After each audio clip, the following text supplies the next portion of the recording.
live. All right. Let's see. One person is waiting.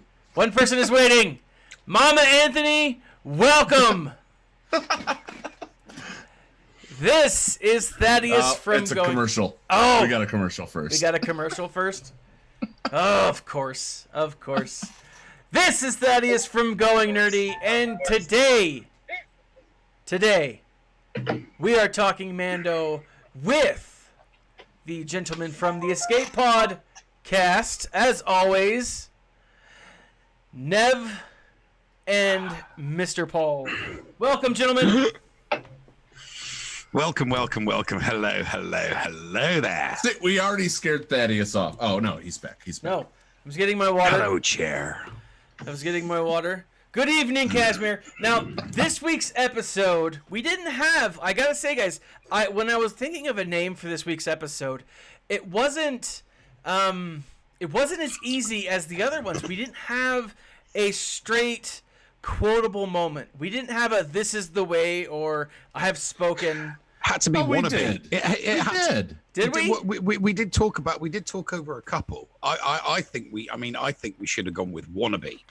The hit #1 title from the Spice Girls. Which, I mean, I'm all about the Spice Girls. One of my first CDs was Spice World. I have no shame in admitting that. But, I mean, Paul, what would you have named it? Don't touch that. Don't touch that. Yes, that's what we talked about. That's what we agreed on. Don't touch that. Okay. That is... Because it was such a priceless scene when you think about it. It was cute and adorable, and, you know, every parent that's ever been a parent was looking at that scene thinking, "Oh my God, that is so my kids." It is totally the kids. Now, I do have some memes going through. Excellent. Some of these are the memes are the way.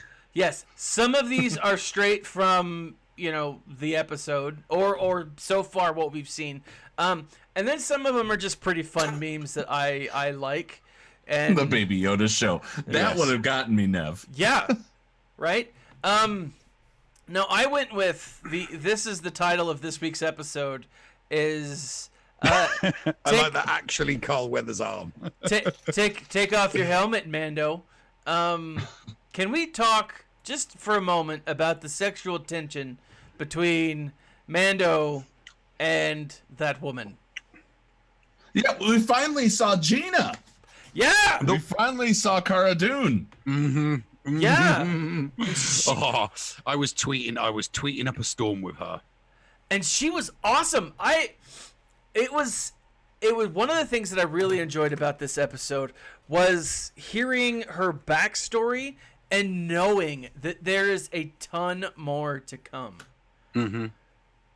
Well, supposedly, two more I'll episodes. get into that. IMDb.com has her down for 2 more episodes. Does it? IMDb has been wrong before. That's all I'm saying. Oh, no, I completely agree. But until IMDb has been proven wrong in this case, I'm going to assume that it's correct for the time being. Okay, so how many episodes are there? There's 8 episodes, right? So we are at the halfway point. Yeah. Yeah, we're at the halfway point, yeah. And so we've seen IG. I'm going to get into it now. We've seen IG-11 once, and we've seen Cara Dune once. Yep. So, all these supporting characters that, people have been talking about and releasing merchandise about, we've seen them once. Yeah. I'm feeling like I was with my love for Captain Phasma, where we get one scene here, one scene there, one scene in 2, and then she's gone. I don't think that's what's going to happen. I'm hoping that that's not what's going to happen. So this is my understanding of it. I'm not as much as I love old movies and as much as I enjoy this like samurai style movies. I'm not a huge expert when it comes to that stuff, but it's the journey, right? These are different, not guardians. They're different mentors that are guiding the Mando along the path, right? And what's really happening is eventually they will be brought back in via a much stronger, much more needed something, right? Something will happen where all of a sudden these guys are going to be important characters in the story. They're going to need to be needed again. Yeah, right. The Mando is going to need someone he can trust to do a job, and who's he going to call? Cara Dune. Ghostbusters. Oh. Yeah. He's going to cook because they've tussled. He knows that. You see, here's the thing. I saw a lot of people twittering about how they had a fight, and I was pointing out that it was a draw. I was trying to point out to people that it was a draw deliberately because the Mando now knows that she is from a fist fight point of view his equal. So he sees her as his equal. So if he needs someone that he can, trust in a fight, he can trust her in a fight because, she didn't best him. It was a draw, They both drew on each other at the same time, and thankfully nobody shot first. But, so there was yes. So there was a lot. There was no McClunky, but there was a lot of. I think that there was a lot to unpack. But I just love the fact that I finally got to see Gina, my new Buffy, kick some serious ass. Oh God, yeah. I don't know. I was fanboying her on Twitter, like left, right, and center. But I like that she. I just, it's good to have someone that can kick ass and pull it off. We're not talking about some 5'6" waif beating up a 6'10" guy. Yes, and it being completely and utterly unrealistic. We're talking about someone of equal body mass who, all right, most people may not know that she has an MMA background. Most people that know her as an actress know that she has an MMA, so they know she can kick ass. She can go toe to toe with guys roughly the same weight class, same weight as her. So that's what makes it realistic. That's what I enjoyed about it. She is the Cynthia Rothrock of the 21st century, and she's not one of these waifs. She's good. She can hold her own. That's what makes her good.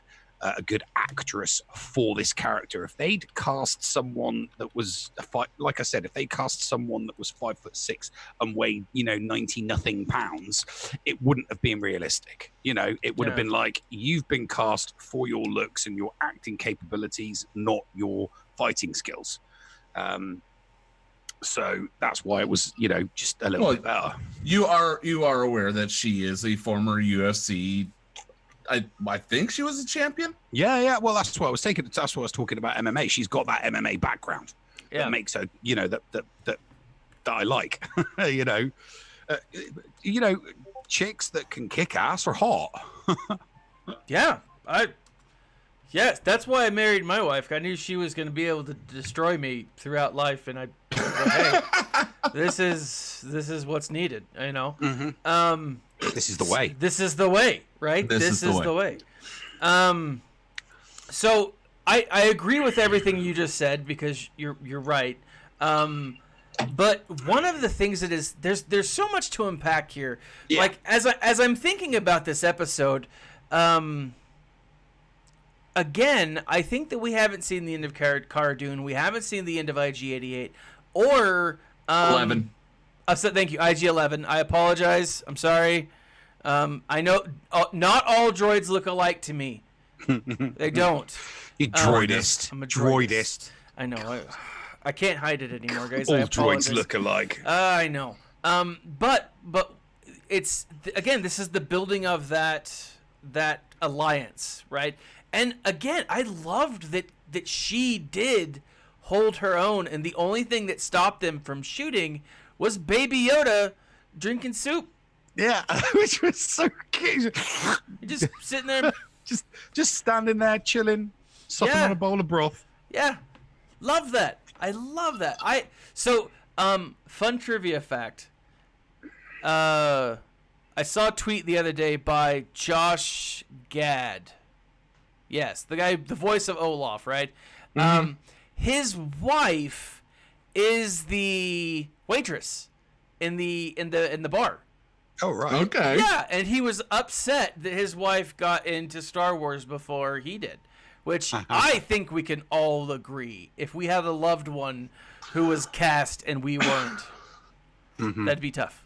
Yeah. I mean, it would be tough, but, that they've already gotten Brian Posehn from the opening episode. True. So, they're bound to have Gad somewhere in the Star Wars universe. Oh, of course. Even if he pulls a Simon Pegg and he's Unkar Plutt. His wife needs firing anyway. I mean, if I was the Mando, I would have been complaining to management the second I got back into that establishment. Excuse me, tossed her some credits, watch the kid. Yeah. What was she doing? Yeah. I mean, seriously, what was she doing? She was supposed to be watching the kid. She clearly brought him the food. She brought him the food. Clearly, she's waddled off and dealing with other patrons. I mean, I'm sorry. She was paid to do a job. She didn't do it. Exactly. She might have been, but as a person who's worked in the service industry, we're not babysitters. We have other patrons that we have to deal with. And I don't disagree with you that she has other duties. But she's being paid specifically to watch the He gave her. Look, you see her eyes light up when she looked at it. But yeah, that must have been a hefty tip. That must have been like a chunky piece of credit.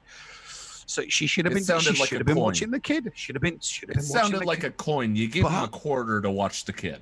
But thankfully, she didn't do her job. Baby Yoda took his broth, went for a little wander, and came across Daddy and future mummy, fighting, and having guns out and fisticuffs, not the type of child rearing that you want to see, really. Mum and dad abusing the crap out of each other and pulling guns. That entirely depends on the child you want to raise. I think that's really what it comes down to. I think most 50-year-old children will understand. I think most 50-year-old children will understand. I think. That's the truth here. It is the way. So this is the way. This is the way. One of the things that makes me think that we're going to see Cara Dune again, is that intro to her as she's talking about like how she went from the rebellion to this early retirement, right? Clearly, there's going to be more to it. Obviously, there's going to be more to it. But what we see here is her wanting to get back into the action, right? That's why. Yeah. I mean, she says, "So we're coming to protect villagers for their lunch money," right? But she still went. Yeah. So there's a bigger thing here, and I think once we get to that final. And I do think that the Gus from the Empire, when we see him actually enter the picture, Moff Gideon, thank you. He'll always be Gus to me. He'll always be Gus Frings with half Gus a face. Frings with half a face. But once we see Gus, Moff Gideon, Fridian, whatever, Gideon. I'm just thinking of fried chicken now. I'm not hungry, but anyways. Once we see him, I think he's going to be our main villain for the last couple of episodes. Mm-hmm. Right? Yeah. And so I think to prepare for that, he's going to need his crew. He's going to need IG-11. He's going to need Cara Dune. He's going to need Q-Il, or however you say his name. He's going to need the Ugnaught. And, of course, he's going to outfit Baby Yoda in fatigues and quite possibly a lightsaber. Yeah, I mean, to me, Moff Gideon is going to be the middleman between the client and that whole the client, the cloner, all of that experimentation and getting the sample and testing for that Moff Gideon is the middleman between that group of people and Thrawn. Sorry, forgot.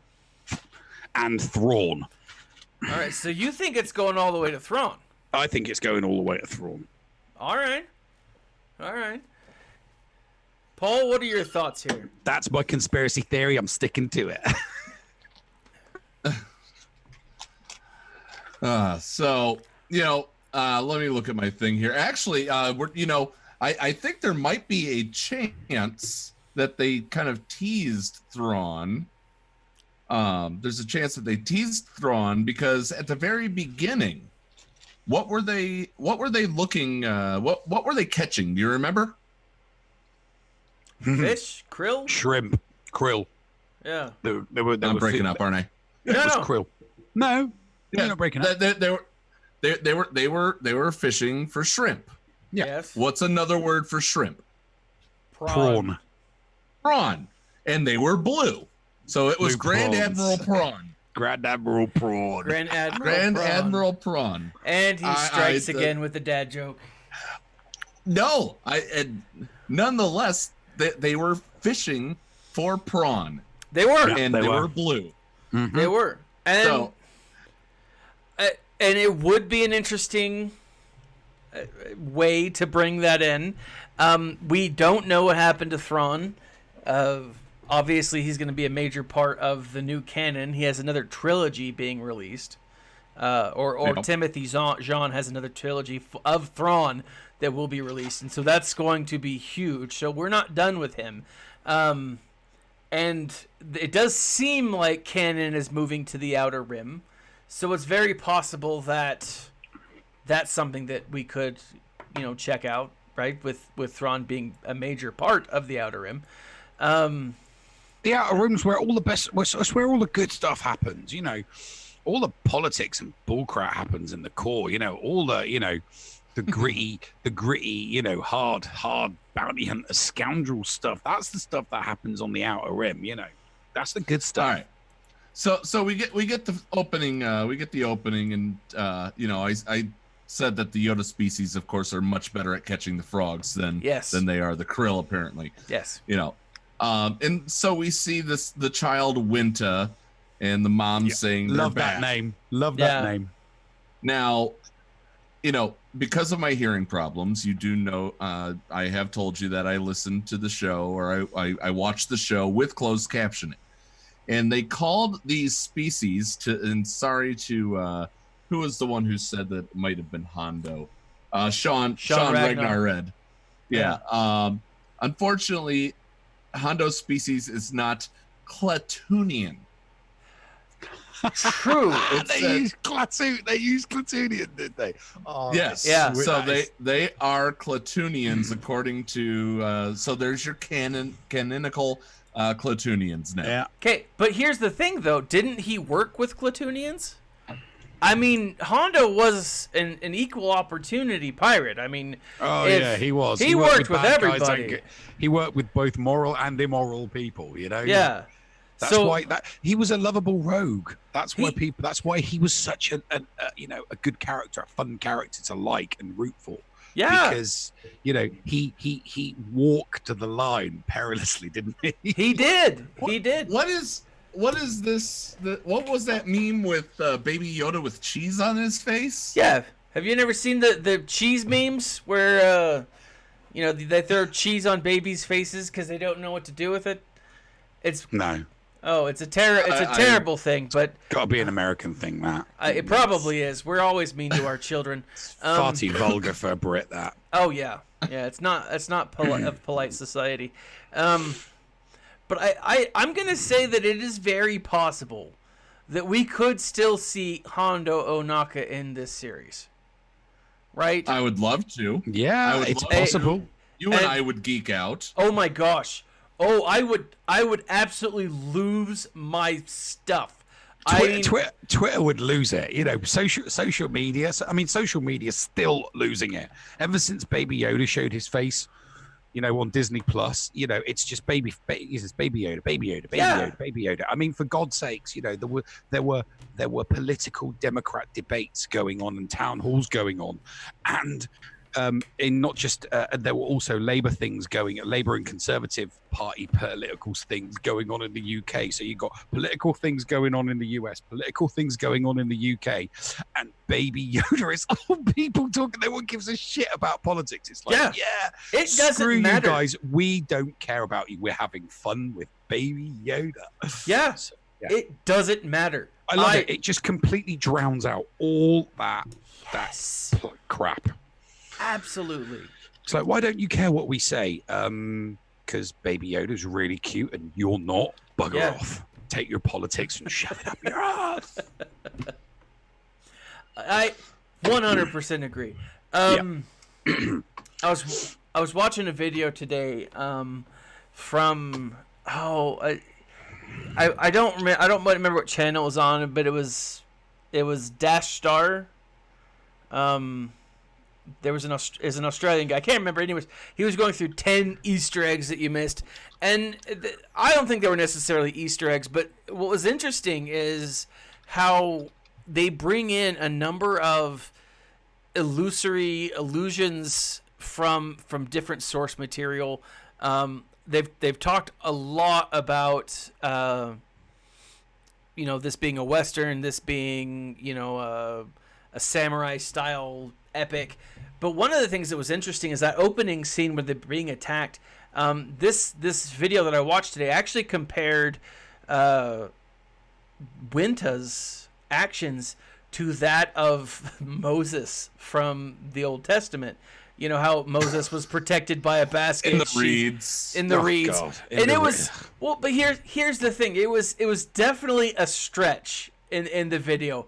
But what was interesting though is it immediately does make her actions, whether she's Moses in Star Wars or not, and she leads her people. But I mean, that kind of is what she did in the episode. It makes me think that she's gonna have a bigger story. Like, she might be a character that we see again. Well, to me, it was the Three Amigos. Okay. It was the Three Amigos. It was as simple as that. She, obviously in the Three Amigos, that female character that, it kind of like takes the lead for her village, to hire the Three Amigos as a son. She doesn't have a daughter. She has a son. Yeah. But I still, all I could picture was that actress from the Three Amigos, taking the life savings, of the village to hire the Three Amigos to save the village from El Guapo, and his bandits. And that is what I saw. That is what I saw.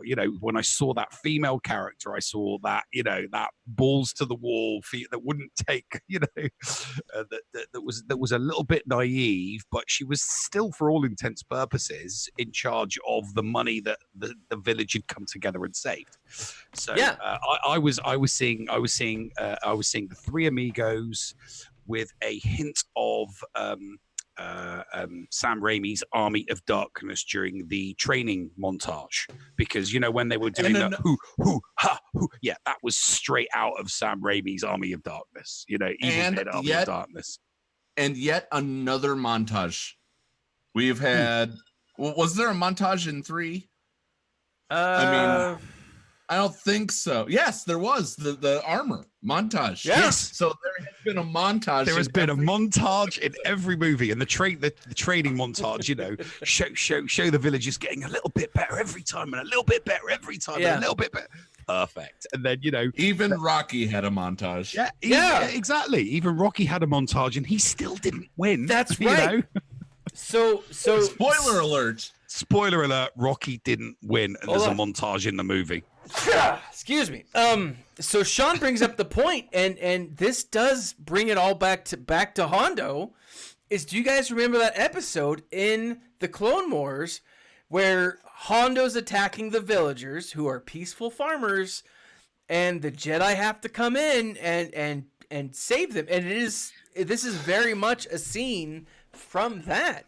It was okay. So it's funny you mentioned that, because watch my brand new extra screen here. Okay. It is season 2, episode 17. Okay. I'm gonna zoom in. I'm gonna zoom in on this ship. See, Thaddeus, you have become way too predictable, because Paul had that ready. Yeah. Look at that ship. Yeah, and the ship looks. Is that a ship? I thought it was a helmet. At first glance, it looks like a helmet, but yeah, Paul. No. That is the exact same. I'm zooming in right there on the engines. That's the same ship that our Mando's driving. Yeah, I think that it's very it very likely is. Force. Yeah. Crossover. And that is episode season 2, episode 17. It's certainly, to me, it's the same ship. Yeah. Well, yeah, but I mean, So, take that. it's the same model. For sure. Same model. Same model. But remember that this was an old time, and in the first episode, he said the guy who eventually gets frozen was like, "That's an older model, isn't it?" Yeah, That's could true. Be the same ship. Mm-hmm. It could be. It could be. Now let's jumping back over to Winta, right? The mom of the village. I love that name. I love that name quick. from Extended Universe. Before I do anything, I do have to recognize that Chancellor Gubatine was the one who posted that in the Escape Pod cast chat. And as soon as I saw it, I had to bring it in because I knew you were going to talk about that. So, but like that again, it connects back. It connects back to Hondo. It makes me think that there could be some kind of connection here. Definitely, there's a connection because you got Dave Filoni, who, I mean, the brainchild behind the Clone Wars cartoon, and quite possibly the future, the one of the only hopes for the franchise. But Winta here, of all the people who didn't know how to handle a blaster, who didn't know how to shoot, she was the one who did. No, Winter's mother. Oh yeah, the mother. So is Winter the kid? I thought Winter was the kid. Winter's the kid. Winter's the kid. Yeah, Winter's the kid. Mm-hmm. Okay, yeah. She introduces her daughter as Winter. Right. Okay. So, anyways, the mother, whoever the mother is, she is the one. She's got a backstory, right? Oh, There's yeah, she's something definitely to got her. because she's got skills. And she was very reluctant to put her hand up when Kara said, has anybody here fired a weapon before? She was like, yeah, like, I don't know. But she did it. But she did, and she was good. You know, so she's definitely received some type of formal marksmanship training. Yes, definitely. Yeah.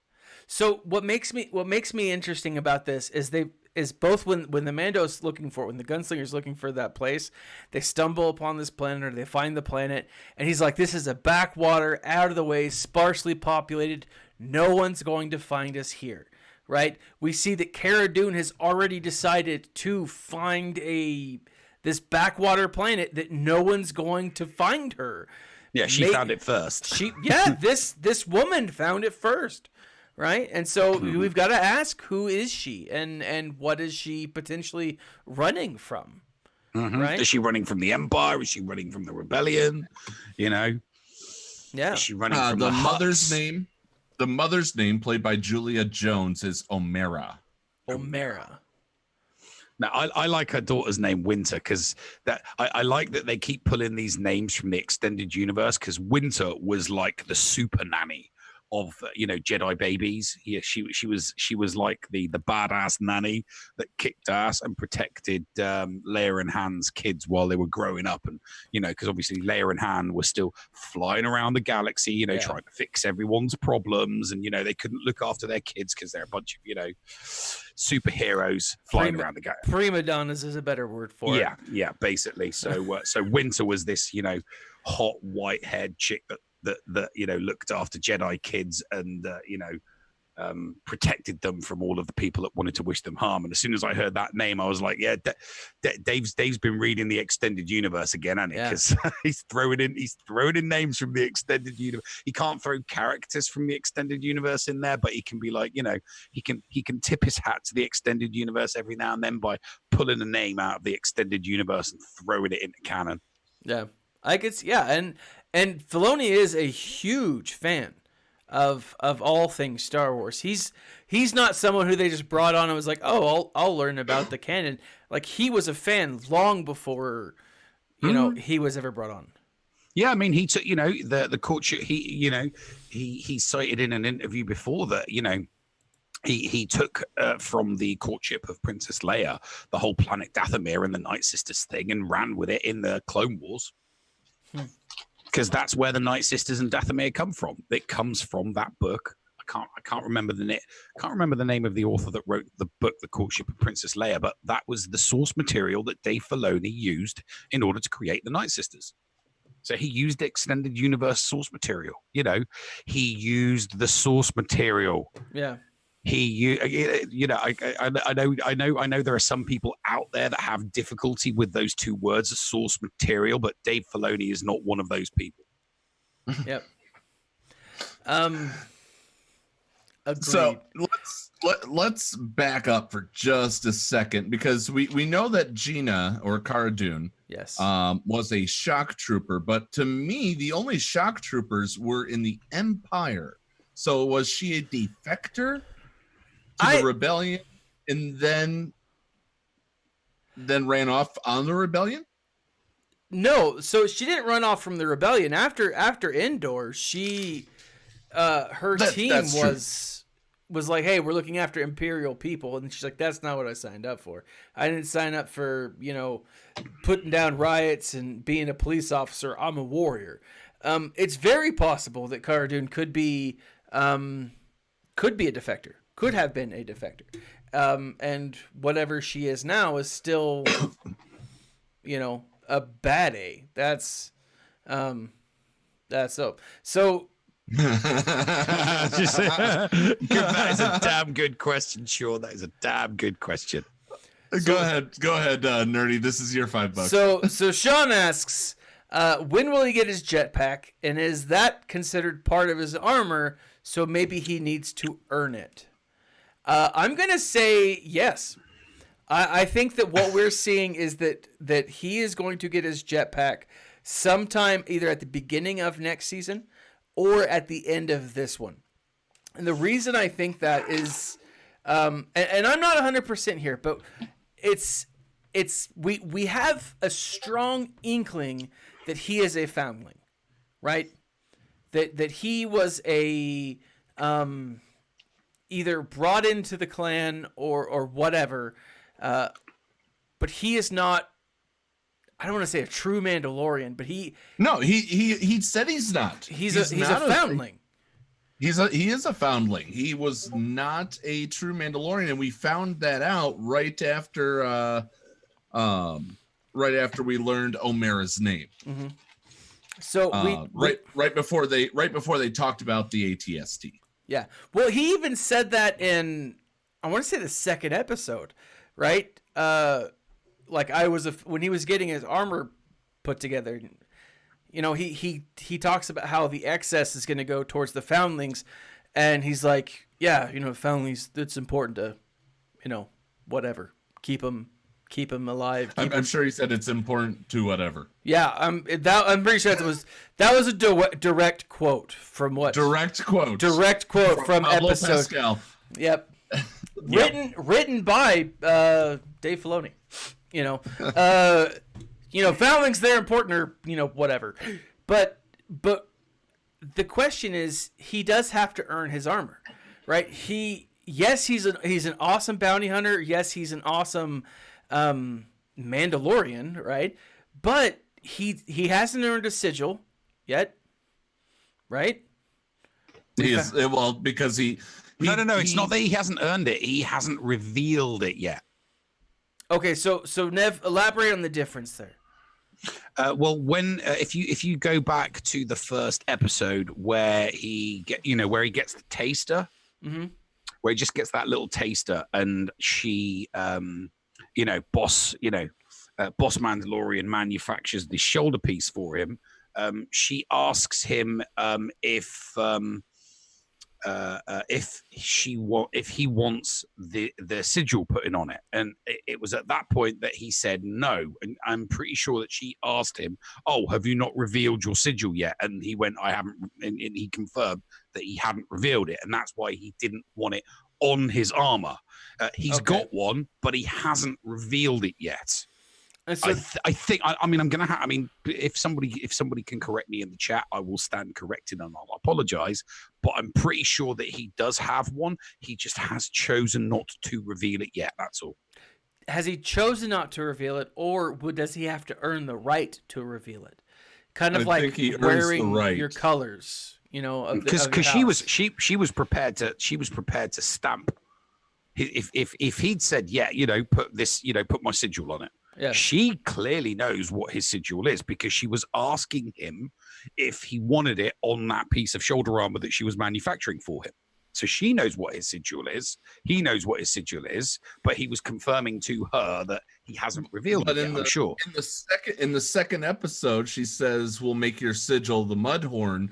Yeah. And then he responds that it wasn't an honorable kill. It He wasn't had an honorable enemy kill help him. because his enemy helped him, even though his enemy didn't know who he was. Yeah. I think you know what it's one of these wonderful things. I'm actually going to enjoy going back and watching the episodes again so that I can confirm that. You know, Yeah. because the material is worth watching over and over and over and It over is. again.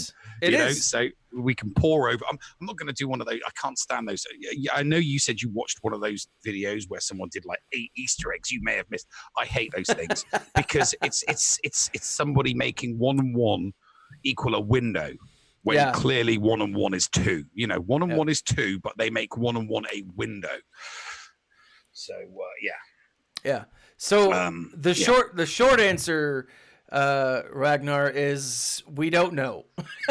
But I do think that it's something that he will have to earn, because if you look at let's see, if you look at episode 1, you don't see all the Mandalorians coming in with jetpacks.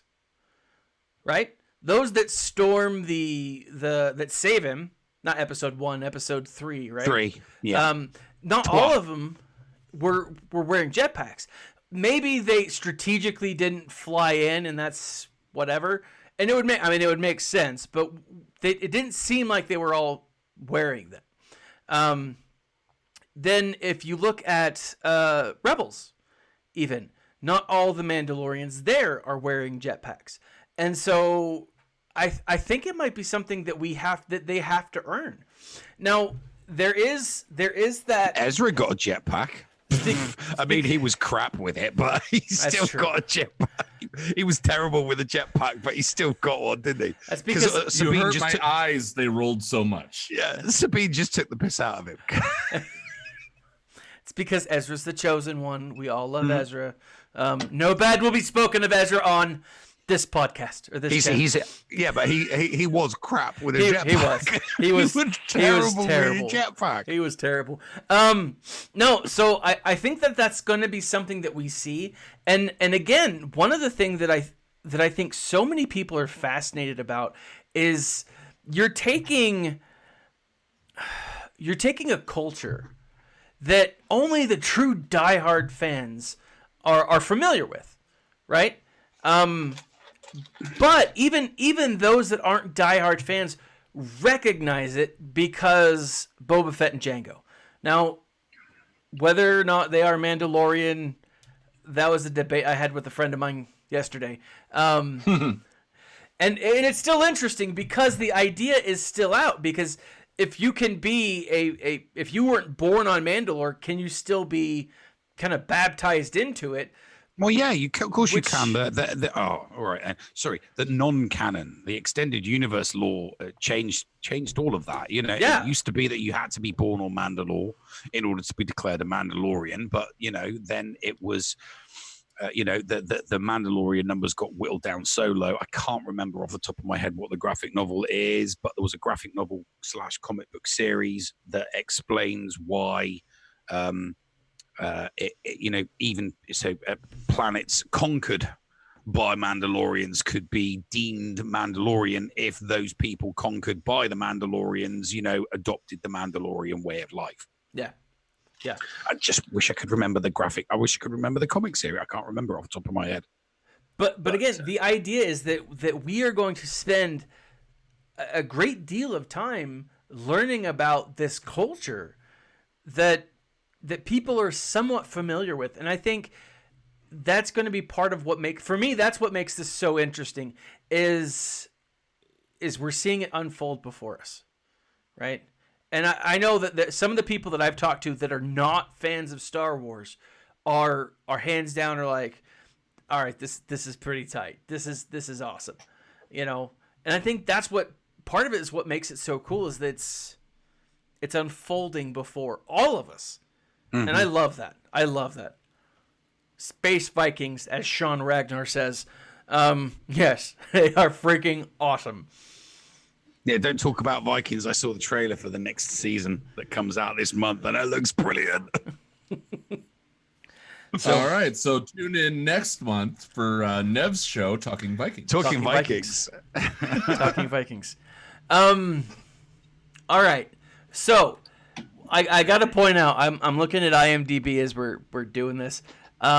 Someone wrote, they gave this episode 5 out of 10 stars, and they call this the worst episode so far.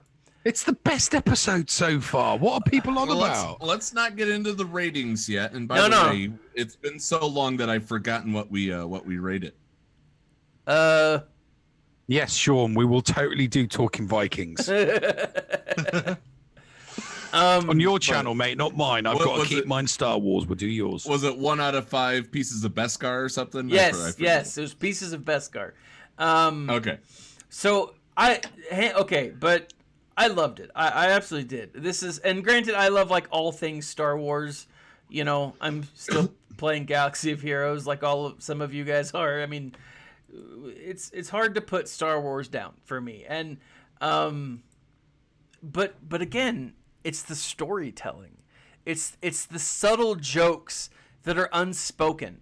The fact that Baby Yoda is used as a character like development point for the Mandalorian, at the same time as he is what do you call it, like not slapstick humor, but like subtle humor, I think is awesome.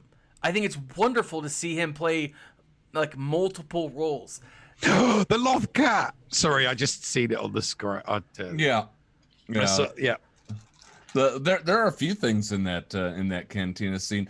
You know, so okay, you're saying that you're liking Baby Yoda for the comedic value.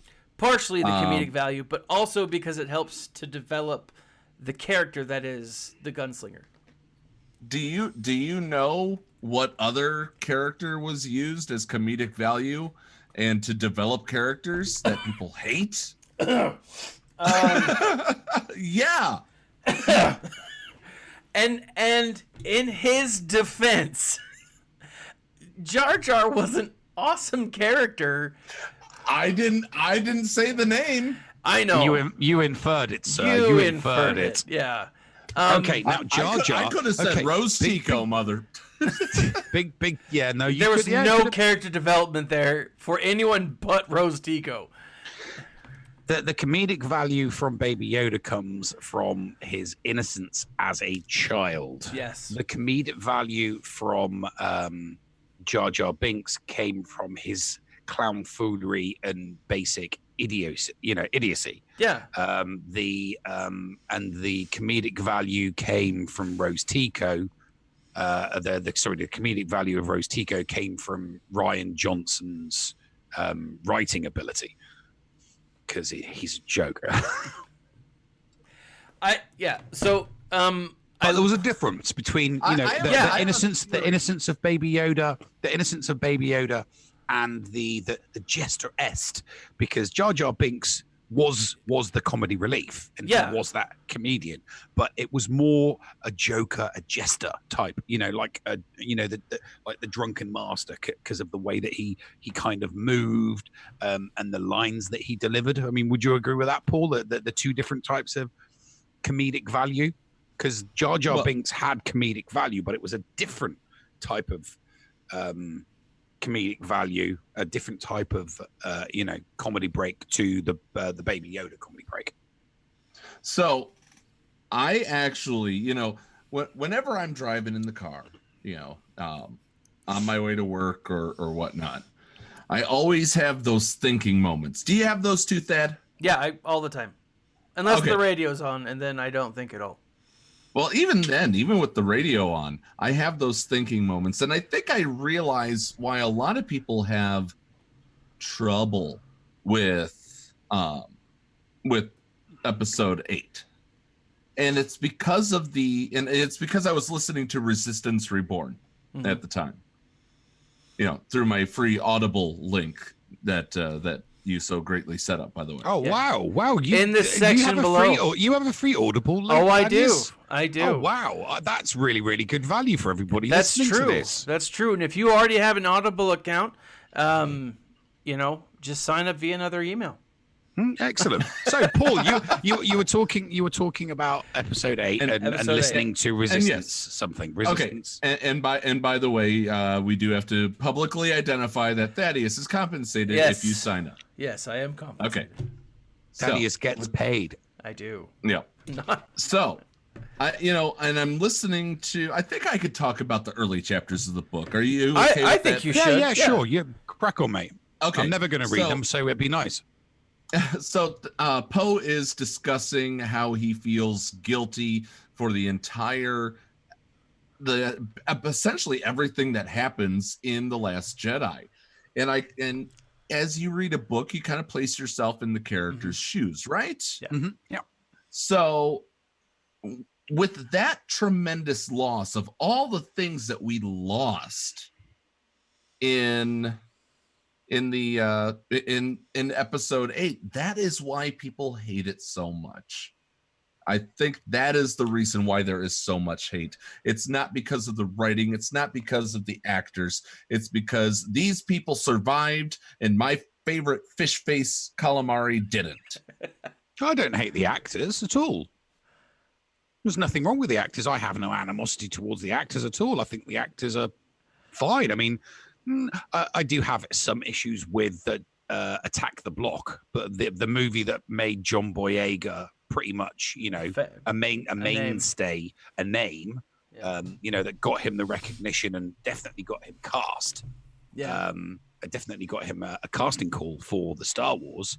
I have certain issues, but he played the role in Attack the Block well. And from an acting point of view, even though I had issues with the script and the writers of that movie, he did a good job as an actor in that movie. I have no issues with him. I mean, Daisy Ridley kind of never seen anything of her before, so I have no frame of reference for her as an actress. Poe Dameron, the guy that portrayed Poe, didn't really see anything. So I mean, I don't have any animosity towards the actors or the actresses. My issue is with the characters that they portrayed. I think that they were given, in some instances, bad characters and in some instances, good characters. So I don't have any issues with the actors at all. It's just the characters that were created by J.J. Abrams and the direction that those characters took as a result of Rian Johnson's writing. You've got to remember, it's two different writers. Rian Johnson didn't create the characters. He simply took them in the direction he chose to take them in. The characters were created by J.J. Abrams and his writing staff, Bad Robot. So he is responsible for the creation of the characters. Rian Johnson was just allowed to take. I mean, can we agree on that? That Rian Johnson didn't create these characters. The characters and their backstories were already there. Rian Johnson chose the direction he was going to take those characters in during his movie. Yeah, but they still had to get approved. They still had to get approved for the overarching reach of the Skywalker by saga. Kathleen Kennedy. Now, the connection to Bad Robot leads me to our next point, and that is the synopsis. Get us off the episode. Yes. Yes. That is the synopsis of the next episode that appears on December 6th. Sorry. Are you guys ready for this? Paul doesn't want to hear it, but Paul, go I off. don't want spoilers. Right, Not even. Take your earphones off. I'll hold my hands up like this when he's done. All right. All right. Okay. The synopsis, as it is stated on IMDb, Chapter 5 says the Mandalorian helps a rookie bounty hunter who is in over his head. So the question that I pose is, will we see IG-11 or like a clone of IG-11 come back in? Well, no, it wouldn't be a clone. It would just be another like IG-11 model droid. Yeah. With a different personality chip. Yeah. But do you a rookie. think So it could be a new IG-11 droid that simply hasn't had any jobs, hasn't done any gigs yet. Yeah. That's what I'm thinking. Mm-hmm. Yeah, I suppose it could be that. I mean, we'll have to wait and see. Obviously, it's going to be a. I mean, does IMDb.com stipulate who the?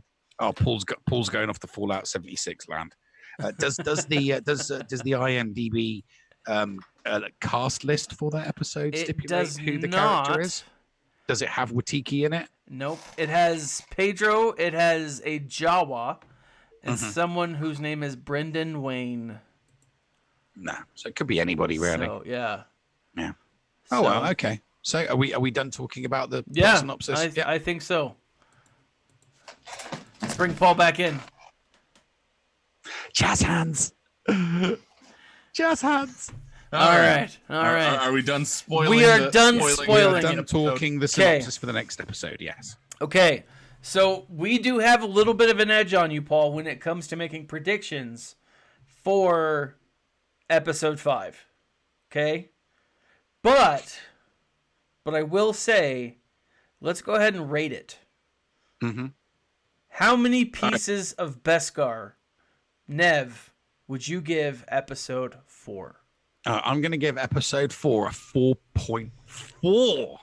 A 4.4. I was going to give it a 4.1 or a 4.2, but I'm giving it a 4.4 because when we reviewed episode 3 and we gave predictions on episode 4, I said that it was going to be a standalone episode. And I look at episode 4 as a standalone episode, something that, just something that people can get their teeth into. Because if it was all story every episode, if you miss one, you're kind of, crap. You're kind of, you're shit out of luck. Yeah. But this one was a nice standalone episode, laying low, helping the villagers out, making a little bit of side coin, which everybody loves. A bit of shooting, bit of cowboy, bit of woohoo, bit of paying some homage to, some classic movies, from the paying homage to some classic movies from the 80s and the 90s, and just, an all-round great episode, excellent cast, some really, really good parts in it, and, you can't go wrong when you throw an ATST in there, can you? Nope. You cannot. Paul. The ATST was absolutely out of place. They did the whole trip it down and throw a grenade inside of it trope. The fact that if IMDb is wrong, we get one episode of Cara Dune. Along with when there were so many different tropes. You talk about how it's homages to the 80s and 90s movies. To me, I'm seeing, recycled. How many 80s, 90s can we smash into it to try to appeal to the older audience? That's essentially what it was to me. And, it didn't get... I'm still happy with the series. Do not get me wrong, but this episode as itself only gets 3 pieces of Beskar. All right. I'm with Nev here. I like the standalone. It was, as far as the story goes, it was standalone, but it did what all great shows do, and it helped further develop the characters. Now, in hindsight, this episode could get a lower score for me if, we never see Cara Dune again.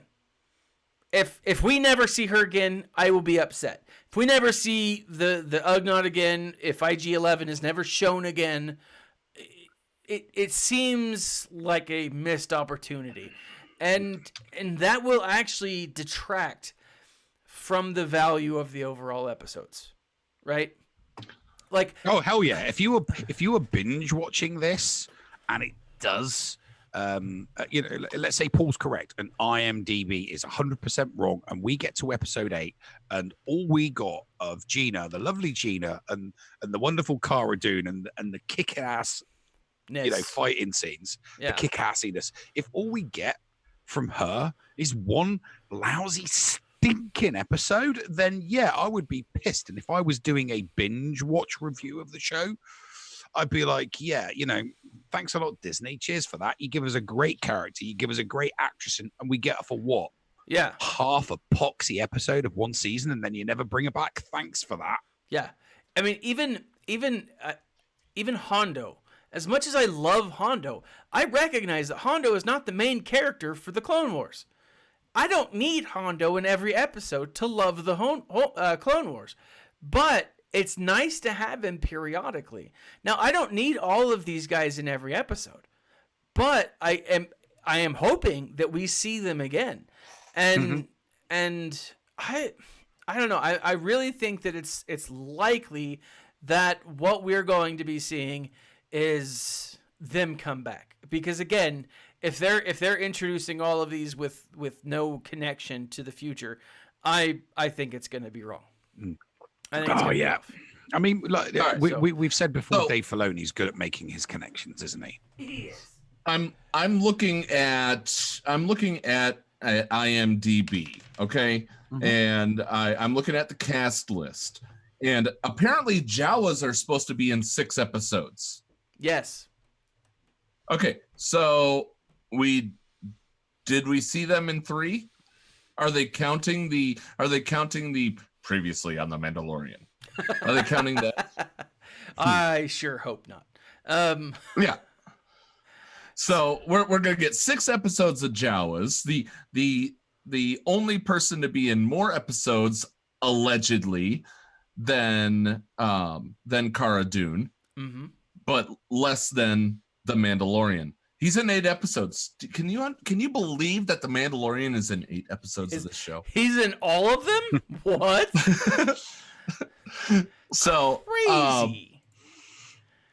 And looking at this thing, by the way, the name of the Ugnaught is Kuil. Kuil. Yes. I'm reading that as Kuil. Cool. Kuil. Cool. There's 2 the way eyes. Eric Cartman says cool. Yeah. Cool. Kuil. It's cool. Cool. Screw you guys and go home. Is it time yet? It is time. So, with that, I'm gonna say my final connection, or my final Beskar review is rating. Thank you. I'm gonna give this a solid. I'm gonna say 4. I'm gonna say this is a solid 4. The tropes don't bother me. I love the one-off story that connects everything, or that allows things to kind of marinate, right? It allows things to settle down, That's a 3.76 repeating rating for this episode between us. All right.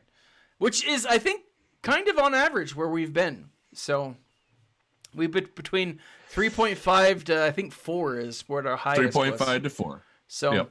All right. Let's grab our hats. Toupee. Tinfoil toupee. Ah! I didn't cheat like Nev did. I didn't cheat like Nev did. Oh. All right. The Nev's hat is original, baby. It is original. But let's go. Paul, start us off and give us your predictions. My predictions is that we're just going to see more and more hopping from planet to planet with Baby Yoda, the adventures of the Baby Yoda show featuring the Mandalorian. People will get all up in arms, and then there some mother is going to punch another mother for a Baby Yoda toy. Yep, I agree. Yeah. That's my Baby Yoda. That's my Baby Yoda. Nev. Okay. So, my prediction is there's going to be some kind of because Dave Filoni likes tenuous links. I think that there's going to be a tenuous link between Moff Gideon and Cara Dune. Oh, because of her shock trooper, Empire history type of thing. Because she went, she went rogue. She left the Empire and buggered off to the rebellion. I think it's because I think it might have something to do with the troop detail that she was on regarding her shock trooper duties within the Empire, and I think it's going to have something to do with Gideon. And I think that that's going to bring Cara Dune and the Mando and that Moff Gideon into an episode, and obviously it's going to have something to do with 7 and 8 because IMDb is saying that she's going to be in episode 7 and 8. I think he'll be in 7 and 8, and I think that's going to be like the season finale. It's going to be a 2-parter, 7 and 8. It's going to be like a double episode story, with 8 being the grand finale. And it's definitely going to have something to do with Moff Gideon being the middleman for him and Thrawn and Baby Yoda. But Kara's going to be involved in it because, this Moff Gideon's going to be the reason why she, packed in the Empire and no longer became a shock trooper and decided that, she was going to track down and hunt down the Empire for the rebellion after the Battle of Yavin. And, it doesn't get more conspiracy theory than that. I agree.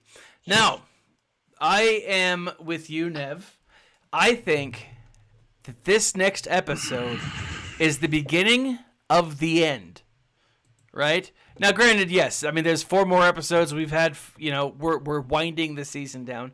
I think this is the downhill. Yeah, this is the downhill. So that makes sense. 7 and 8, I think, will be a 2-part episode. Oh, that would kill me because there would be. Think about it. 7 comes out right before right before Rise of Skywalker, and then you have to wait till next Friday. Yep. Oh, gee. Yep. And I think it's going to be a 2-parter. 7 and 8's definitely going to be a 2-parter. I think 7 and 8 are going to be a 2-parter. I think 5 and 6 are going to be a 2-parter of sorts, right? I think 5 will be another standalone. But the difference between that is 5 will directly lead into 6. The ending of 5 is going to introduce us to the major storyline of 6. Kind of like the ending of 1 introduced us to 2. Right? I think the rest of the 2 to 3 and for 2 to what 3. it's worth. And I think that's exactly what's going to happen. I think 5 will lead to 6. 6 will lead directly to 7, and then directly to 8. That's usually how episodes work. Just so you know. Well, but my point is, I hate you, Paul. But what I'm saying is the information that it'll be. I'm trying to not say what we learned as the description here, without going into it. Okay. So if you go through and read IMDb without spoiling it for Paul, all I'm doing is looking at the cast list so I can throw out names. So I'm looking at the chapter titles and Oh god, I'm not even going near that. Yeah. So it doesn't have the chapter titles until after the episode goes live. So chapter 5, chapter 6, chapter 7, that's what they're just called, right? But then the ones that are live have actual names, right? But we know what's coming in these next 4 episodes. We haven't been, you've got the various different archetypes, and we haven't had them all play out in the series yet. We don't know who the middleman is, and we don't know who the big bad is. Now, obviously, we're not going to know who the big bad is until the very end of the series, but we still haven't met who.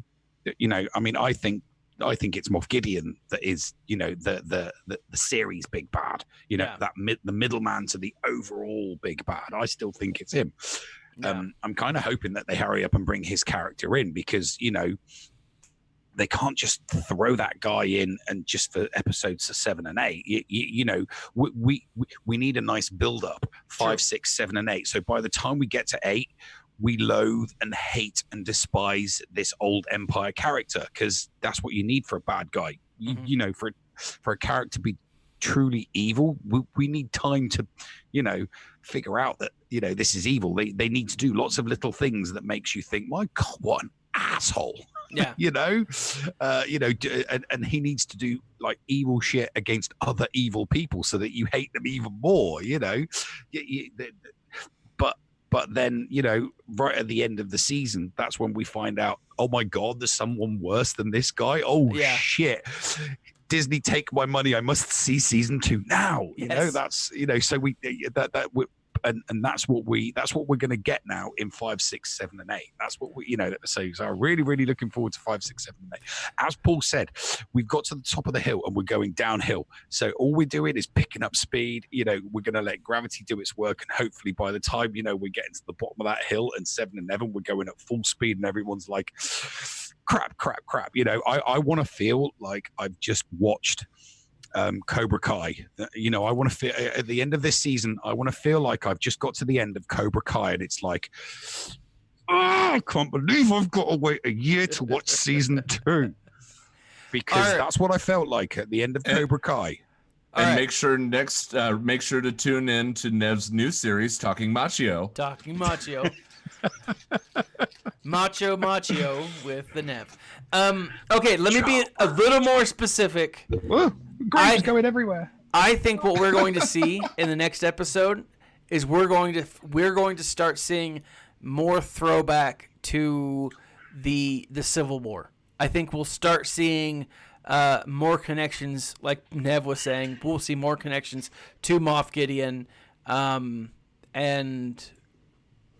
definitely, I really do think that we'll start actually seeing, balls, what are they called?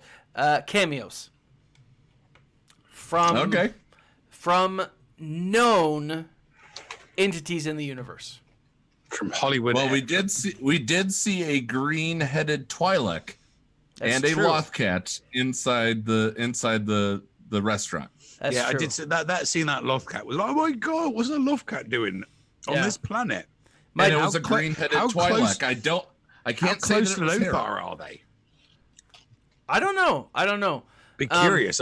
We don't know how close to Lothar they are because we don't know what the planet was called. Yeah, and Lothal was mid-rim, so yeah, we do. Yeah, we do. We have a name. We have a name for it, but it's only mentioned once. We have a name for the planet, do we? Yeah. Yeah, Sorgan. Sorgan. Yeah. And how close to? How close to?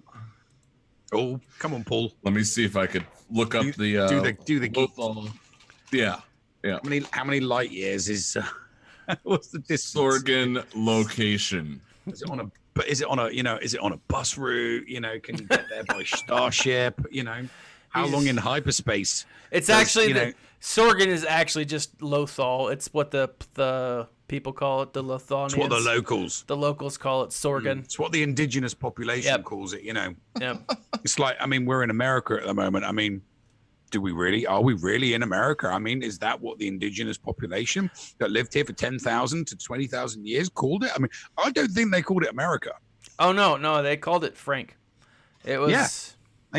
For all we know, it could have been Welcome to Frank. Welcome to Frank. When Columbus hit the shores and the Indians were speaking their language to Columbus, they could have been said, Welcome to Frank. Yeah. And Columbus like, whoa. Frank? No, it's a terrible name.